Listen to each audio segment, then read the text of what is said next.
नमस्कार साथियों, वापस आए हैं नेक्स्ट वीडियो में जिसमें अपन MgSO4 यानी कि मैग्नीशियम सल्फेट बहुत अच्छी ड्रग्स है ओबीजी की उसके बारे में बात करेंगे। इसके अंदर uses, doses, therapeutic level and antidote and toxicity sign उनके बारे में अपन सारी बात करेंगे डिटेल। तो अपन बात करते हैं क्लासिफिकेशन।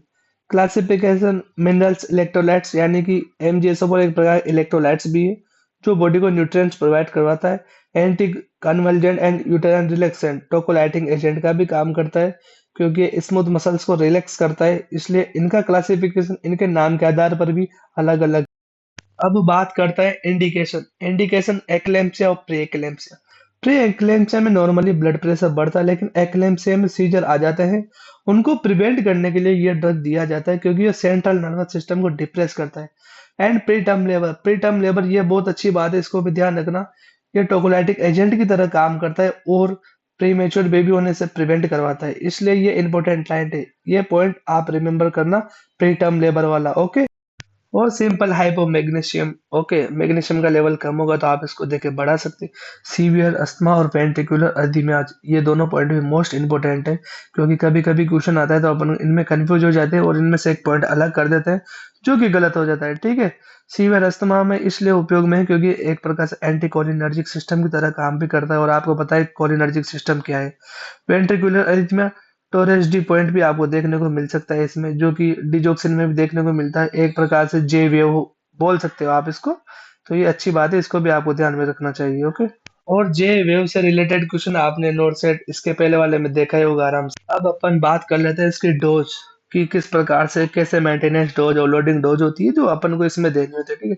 लोडिंग डोज जो इस मेथड के हिसाब से अपन को देनी पड़ती है, जो 4 ग्राम आईवी स्लोली जाता है और 5 मिनट में देना है, प्लस 10 ग्राम आयम देना है आपको ईच बटक्स पे देना है, जिसको आप मेंटेनेंस डोज के नाम से जान सकते हैं। ठीक। 5 gram IM every 4 hour alternate buttocks, plus IV infusion 1 to 2 gram per hour, आपको ऐसा डोज मेंटेन करना पड़ता है। डोज से रिलेटेड आज दिन तक क्वेश्चन नहीं आया लेकिन इस बार आ जाए, हो सकता है।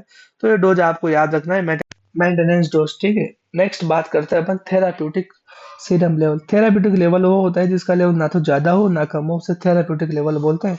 सबको पता है 4 to 7 milliequivalent per litre इसका होता है, लेकिन कभी कभी मिली मोल पर लीटर में पूछ ले तो उसका वैल्यू चेंज हो सकता है, जो 2 से 3.5 हो सकता है। ठीक है। तो ये चीज भी आपको ध्यान रखनी चाहिए एग्जाम के पर्पज से। और कभी कभी क्या होता है, इसका लेवल बढ़ जाता है ब्लड में, उसे टॉक्सिसिटी लेवल्स बोलते हैं, जिसमें सबसे पहले आपको पटेलर रिफ्लेक्स डिसअपियर दिखाई देगा अगर इसका लेवल 8 से 10 मिली इक्विवेलेंट पर लीटर से ज्यादा चला जाएगा।